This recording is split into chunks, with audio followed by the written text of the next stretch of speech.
ចិត្តលងជ្រៅទៅហើយធ្វើម្ដេចឡើយនឹងដកមកវិញអារម្មណ៍នៅទុំនេញអូនជ្រិញមិនធ្វើ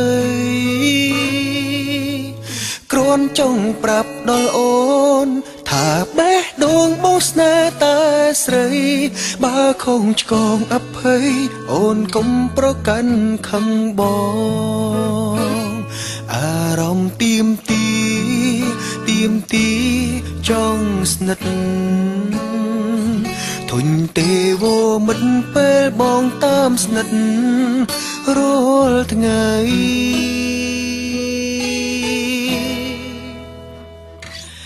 បើសិនយើងជាសង្សា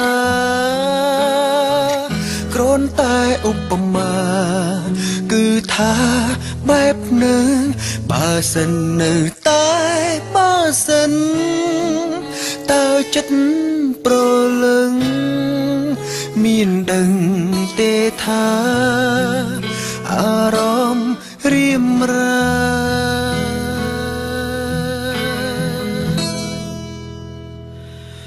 ទៀមទីចិត្តលងជ្រៅទៅហើយធ្វើម្ដេចឡើយនឹងដកមកវិញអារម្មណ៍នៅទុំនេញអូនជ្រិញមិនធ្វើគ្រាន់ចង់ប្រាប់ដល់អូនថាបេះដូងបោស្នេហ៍តែស្រីបើខុសឆ្គងអភ័យអូនកុំប្រកាន់ខឹងបងអារម្មណ៍ទៀមទីចង់ស្និទ្ធធុញទេវមិត្តពេលបងតាមស្និទ្ធរាល់ថ្ងៃ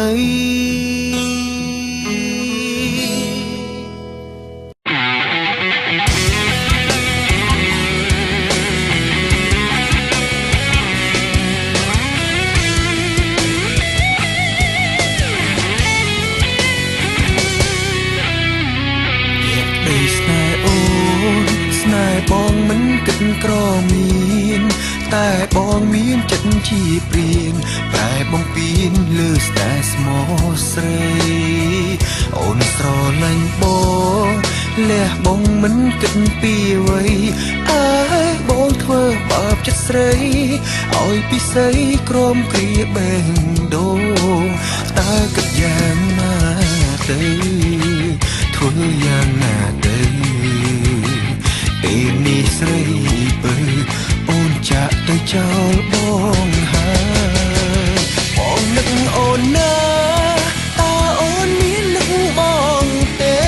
សូមអូនវិលវិញមកស្នេហ៍ឲ្យបងបាននឹកថ្នមបីចង់លៀងកំហុសដែលធ្លាប់ធ្វើខុសដឹងស្រីសូមទោសផងណាពីស្រីភ័យបងផងណាអូនធ្វើមកណាអូន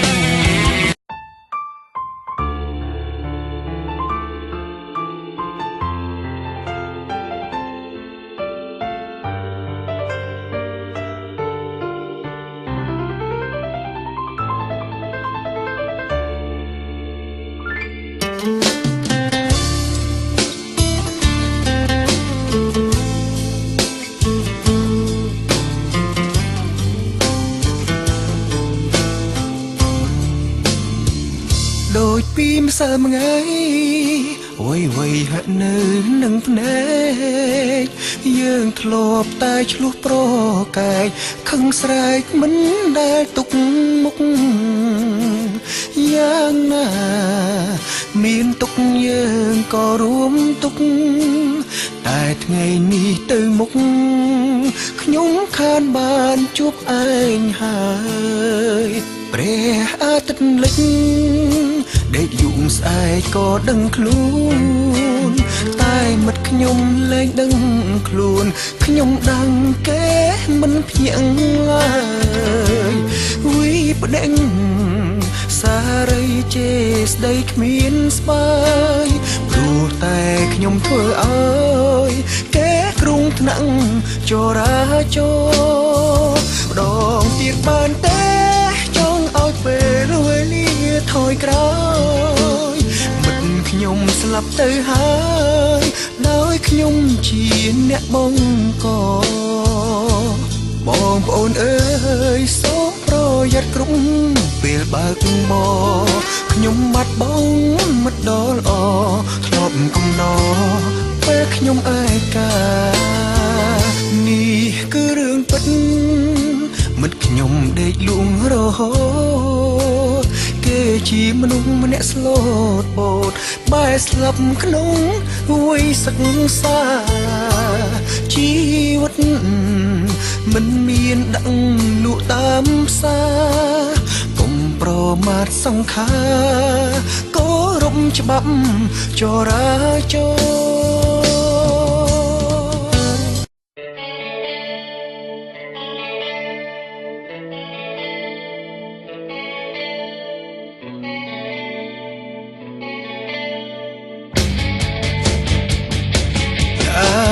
និតមនុស្សស្មោះគេធ្វើឲ្យទឹកភ្នែកចង់ជួយរំលែកអារម្មណ៍ដែលឈឺចាប់យំចូលណាអូនដើម្បីបានធូរចិត្តកាន់តែដឹងរឿងកាន់តែអាណិតកាន់តែស្រឡាញ់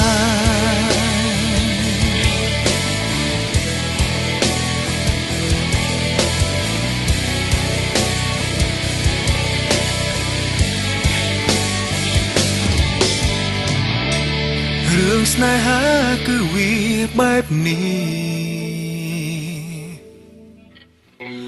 ឆាកជីវិតគឺវាបែបនេះសន្តានមនុស្សក៏មានអាក្រក់បែបនេះតែបុណ្យពិសោធន៍ថ្ងៃនេះគឺជាមេរៀនជីវិតមួយវេលាឈឺចាប់គ្រួនតែคล้ายคล้ายមនុស្សបោកប្រាក៏คล้ายคล้ายអូនកុំស្ដាយអូននឹងជួបស្នេហ៍ពិតអាណិតមនុស្សស្មោះគេធ្វើឲ្យទឹកភ្នែកចង់ជួយរំលែកអារម្មណ៍ដែលឈឺចាប់យំចូលណាអូនដើម្បីបានធូរចិត្តកាន់តែដឹងរឿងកាន់តែអាណិតកាន់តែស្រឡាញ់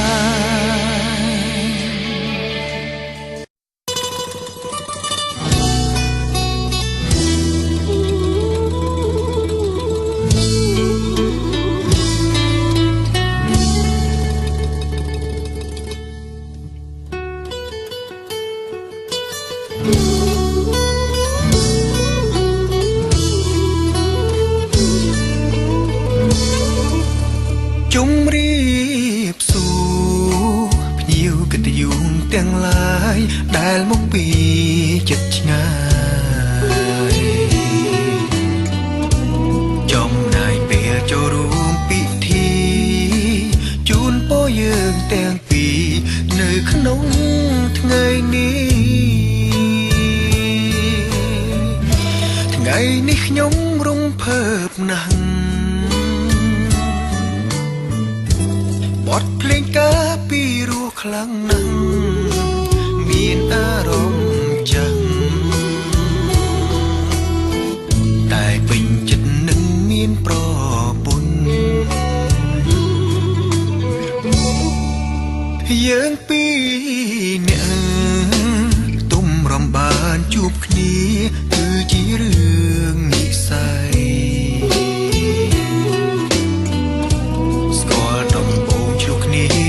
ថ្ងៃ